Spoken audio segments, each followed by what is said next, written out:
कर्ण द्वापर युग के महान योद्धा में से एक थे, लेकिन उनको मिला श्राप उनकी मौत का कारण बन गया। कर्ण को उनके जीवन काल में 2 श्राप मिले थे। उन्हें पहला श्राप उनके गुरु भगवान परशुराम ने दिया था, जबकि दूसरा श्राप एक ब्राह्मण ने दिया था। कर्ण को बचपन से ही धनुर्धर बनने की चाहता थी, लेकिन सूत पुत्र होने के कारण कोई उन्हें शिक्षा नहीं देता था। जब वो धनुर्विद्या सीखने के लिए गुरु द्रोणाचार्य के पास जाते हैं, तो वह भी कर्ण के सूत पुत्र होने के कारण उसे धनुर्विद्या देने से मना कर देते हैं। इससे कर्ण निराश होकर भगवान परशुराम के पास पहुंच जाते हैं, लेकिन भगवान परशुराम भी सिर्फ ब्राह्मणों को ही विद्या देते थे।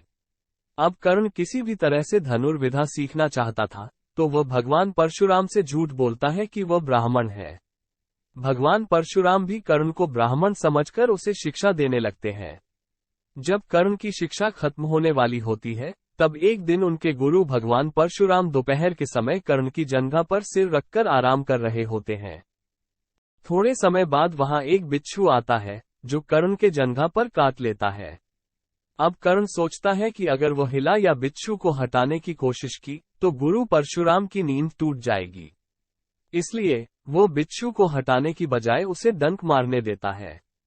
कर्ण काफी समय तक बिच्छू के डंक से होने वाले दर्द को सहता रहता है। फिर जब कुछ समय बाद गुरु परशुराम नींद से उठते हैं, तो वह देखते हैं कि कर्ण के जांघ से खून बह रहा है। ये देखकर भगवान परशुराम गुस्से में कहते हैं, इतनी सहनशीलता सिर्फ किसी क्षत्रिय में ही हो सकती है।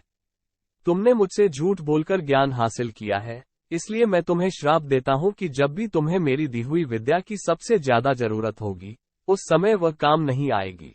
इससे निराश होकर कर्ण अपने गुरु से कहता है कि वह स्वयं नहीं जानता कि वह किस वंश और कुल का है।